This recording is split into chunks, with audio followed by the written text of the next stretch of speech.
The first time the mailbox broke, it seemed harmless enough. An unfortunate coincidence in a neighborhood where delivery drivers sped through like they were qualifying for a race. The metal door hung crooked on one hinge, its once smooth surface dented inward as if something had struck it with just enough force to cause damage, but not enough to suggest intention.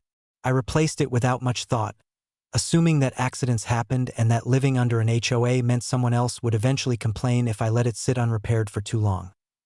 The second time, however, raised my suspicion. The damage wasn't the result of a bump or a collision. Instead, the mailbox looked as if someone had pried the door open and then, irritated that it didn't move easily, yanked it sideways until it twisted out of shape. This was no accident. This was impatience, maybe frustration taken out on the nearest object. But I still held onto the thin hope that perhaps a package had jammed inside or maybe the mail carrier had been in a hurry.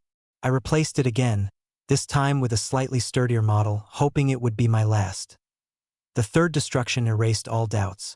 That morning, stepping outside to retrieve the mail, I found the remains of my mailbox smashed open like a peeled tin can, shards of metal scattered across the lawn. The post supporting it had been left leaning at an angle that suggested someone had pushed against it repeatedly, persistence fueling each shove.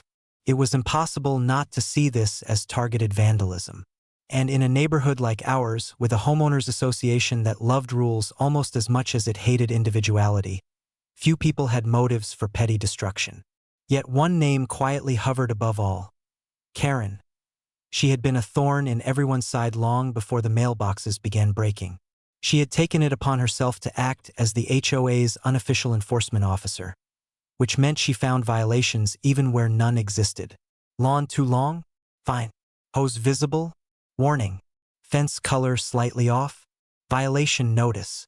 She wielded those rules like weapons, and while she wasn't technically on the HOA board, her influence was undeniable. Rumor had it she had memorized the community handbook cover to cover.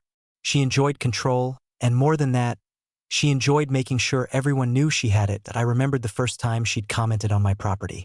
She'd approached me while I was planting some shrubs near the mailbox, explaining that maintaining uniformity was important for neighborhood aesthetics. She said it with the tone someone used when lecturing a child, though I had lived here longer than she had. At the time I'd ignored her, chalking it up to her usual behavior, but now, I wondered if my dismissal had lingered in her mind like an unresolved challenge. After the third mailbox destruction, the HOA sent me a letter. Instead of suggesting an investigation or expressing concern, they issued a warning about excessive mailbox replacement, claiming it could disrupt community consistency. It was a masterpiece of bureaucratic irony. They didn't care that someone was destroying my property. They only cared that the replacements weren't perfectly uniform. That letter, more than the broken metal on my lawn, angered me. They had the nerve to warn me while ignoring blatant vandalism that I decided I wouldn't keep playing this cycle of destruction and replacement. If someone wanted to break my things, they would have to work for it. I spent several nights researching and eventually found the solution: a Titan-grade, industrial-strength mailbox. The kind used in commercial zones with heavy equipment traffic. Reinforced steel, impact-resistant walls, a locking mechanism designed to survive anything short of deliberate demolition with power tools. It was expensive, certainly more than I should have spent on something so mundane. But at this point, money mattered less than making a point. When the delivery truck brought it in, even the driver raised an eyebrow at its weight. I installed it myself, anchoring it deep into the ground with concrete, securing the post with bolts meant for structural beams. The mailbox wasn't going anywhere. I didn't say a word to anyone, not even to the neighbors who had seen the previous destruction and whispered theories among themselves. I simply let the box stand as silent defiance. It didn't take long for interest to grow. Karen noticed it the same day I installed it. Her walks, usually brisk and purposeful, slowed as she passed my house.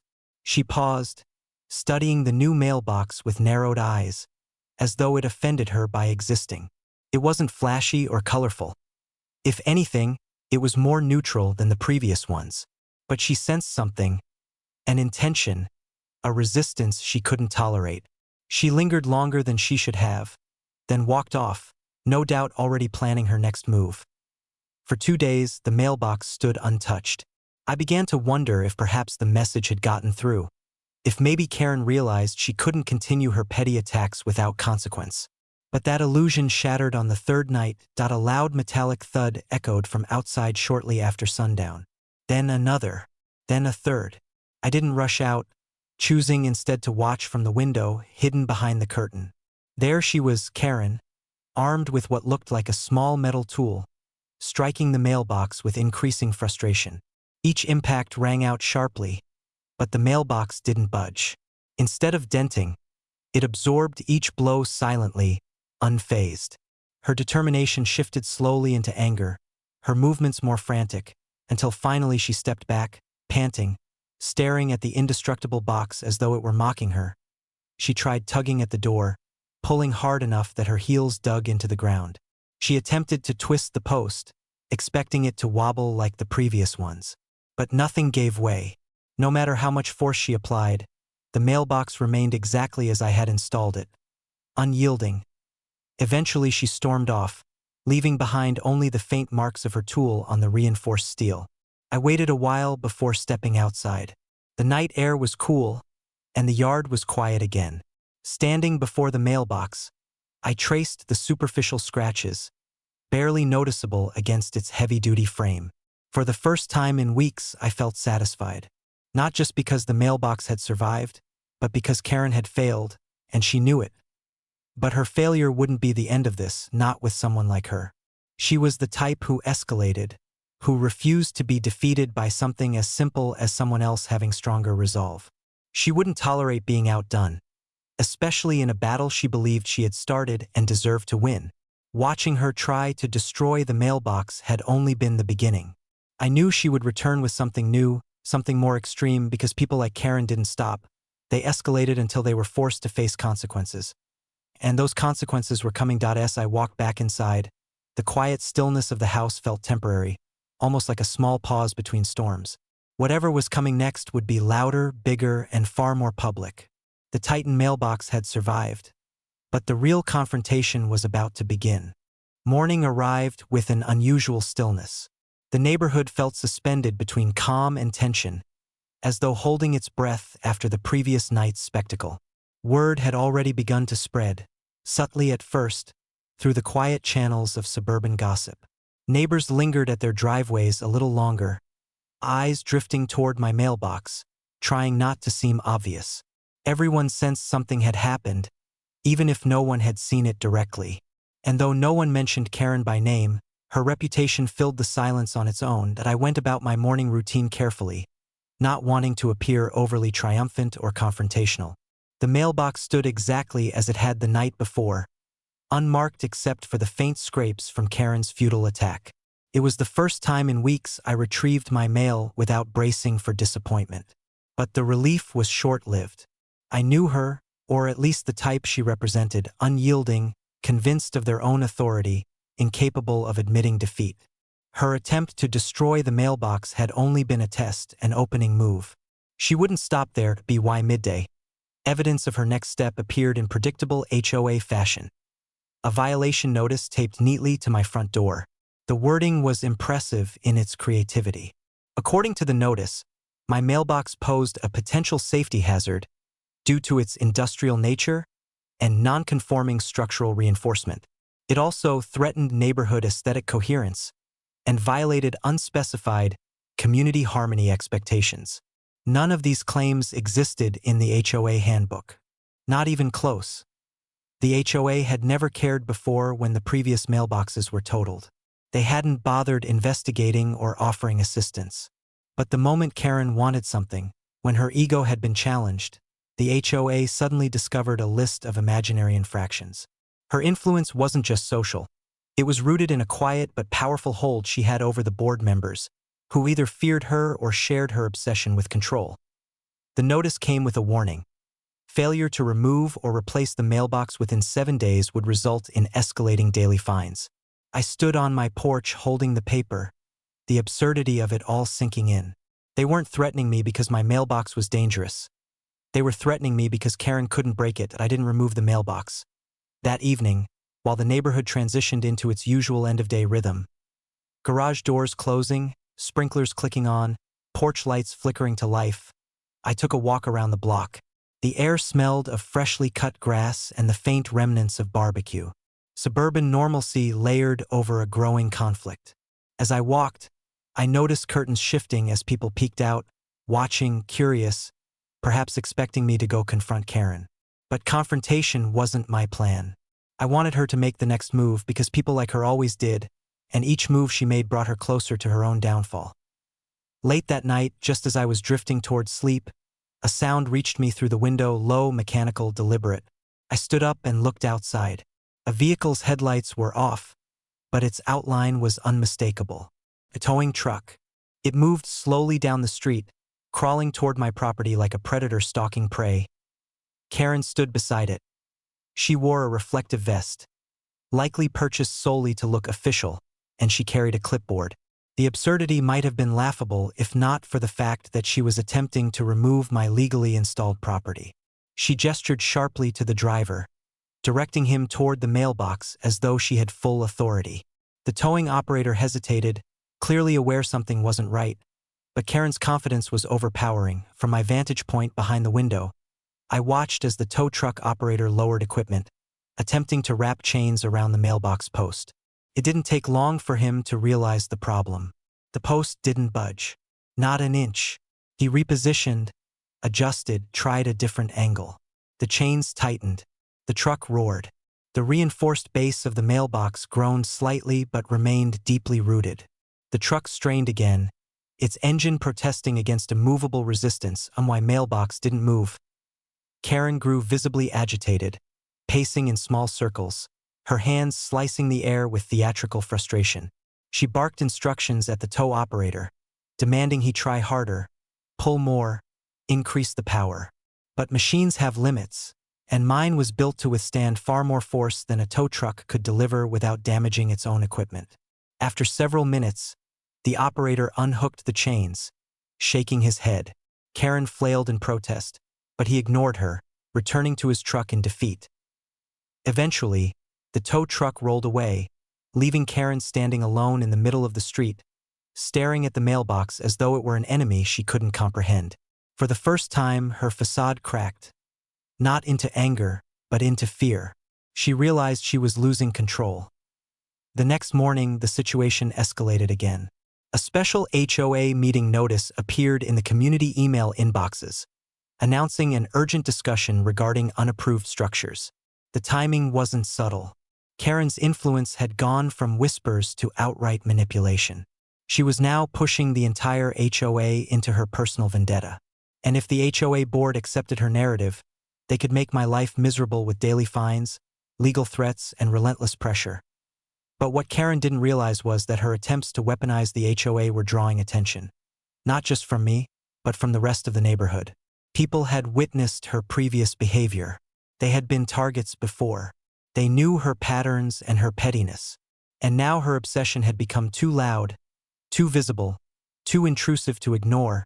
Throughout the day, neighbors approached me quietly. On walks, at the mailbox, even in the grocery store. They didn't say much, only subtle comments, quiet acknowledgments, hints of shared frustration. They were tired. They were watching. Some were waiting for someone to finally stand up to her. By evening, as preparations for the HOA meeting began, I sensed a shift. The whisper network that had followed Karen for years was turning against her. And she didn't even know it. Her desperation had blinded her. She believed she was tightening her grip on the neighborhood, but in reality, she was unraveling her own influence thread by thread. The Titan mailbox had done more than withstand her attacks. It had exposed the cracks in her authority. I could feel the momentum shifting, slow but powerful, like a tide beginning to pull back before a larger wave. The HOA meeting would be the battleground. And when it happened, everything she'd been trying to maintain, her control, her image, her dominance, would be on full display. The storm she had been building was finally about to break. The night of the HOA meeting arrived with a heaviness that settled across the neighborhood like a looming storm cloud. People weren't just attending, they were flocking. Cars lined the streets in both directions. Porch lights flickered on as residents stepped out of their homes, and the usually quiet community center buzzed with an unusual electricity.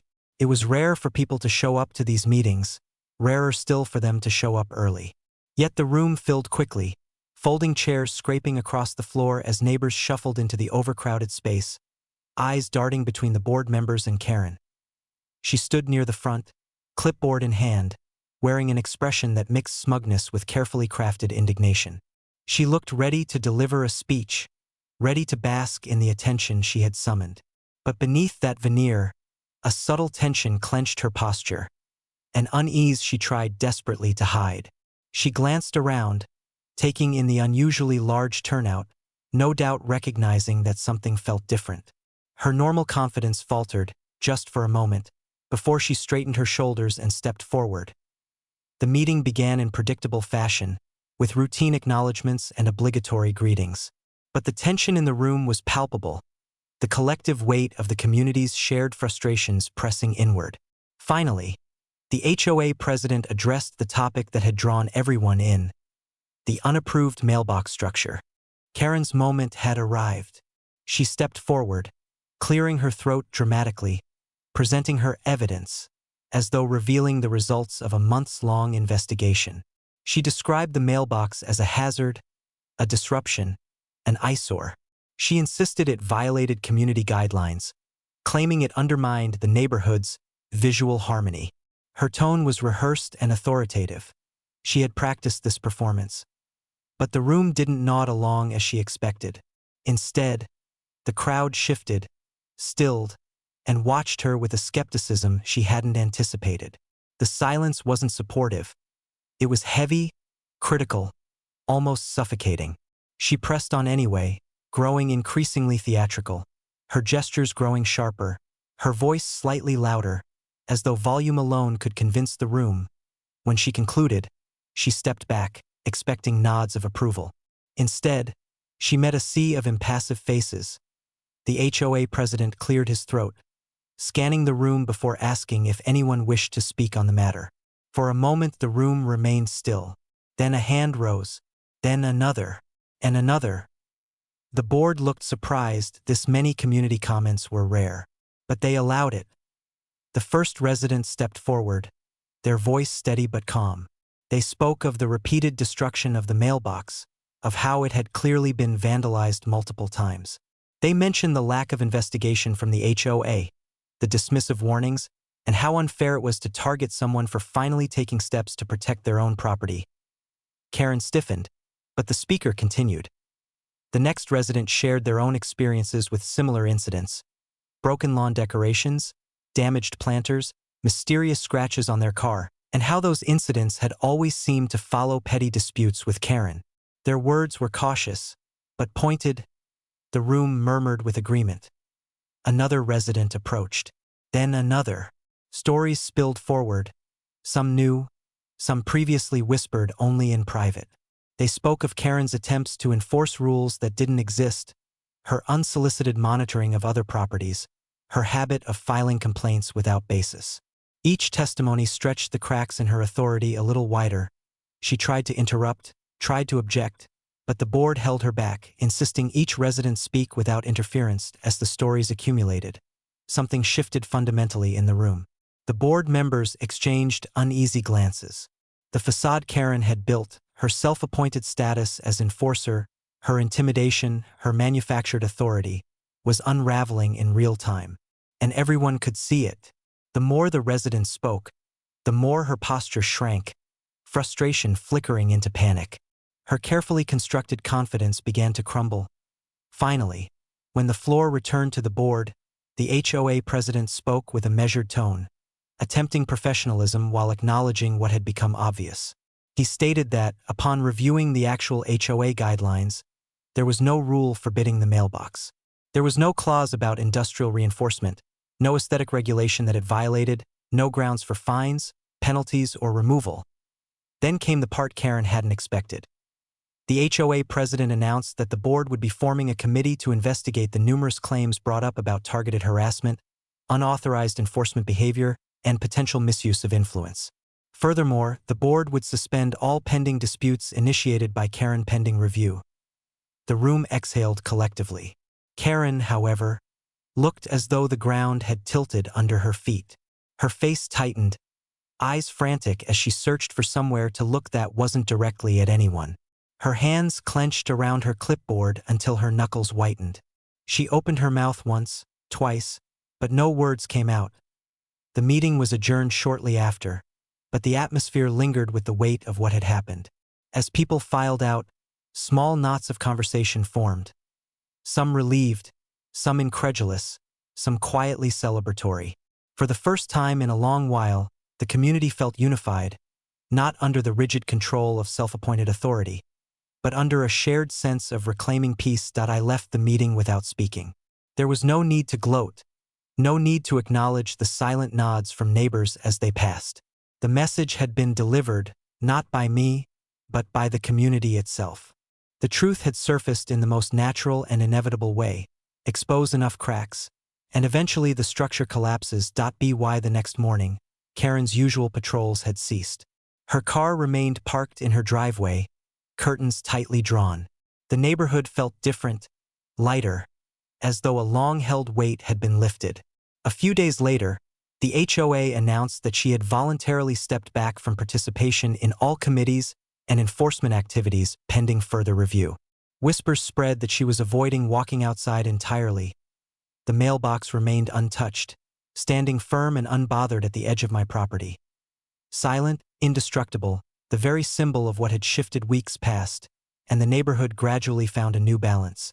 Without Karen's constant scrutiny, people tended their yards more comfortably, decorated freely, lived more peacefully. The HOA, perhaps embarrassed by its previous complicity, became more transparent, more responsive, more cautious about enforcing rules without evidence. As for me, each day I walked to my mailbox, retrieving letters from its steel compartment. I felt a small spark of satisfaction, not from winning, but from the knowledge that I had stood firm and the truth had followed. The battle had started with petty destruction, born from someone's need for control, but it ended with a community reclaiming its sense of fairness. The Titan mailbox had done more than survive. It had ignited a reckoning, and in its shadow, Karen's downfall was sealed, not by retaliation, not by revenge, but by the simple strength of refusing to be pushed anymore.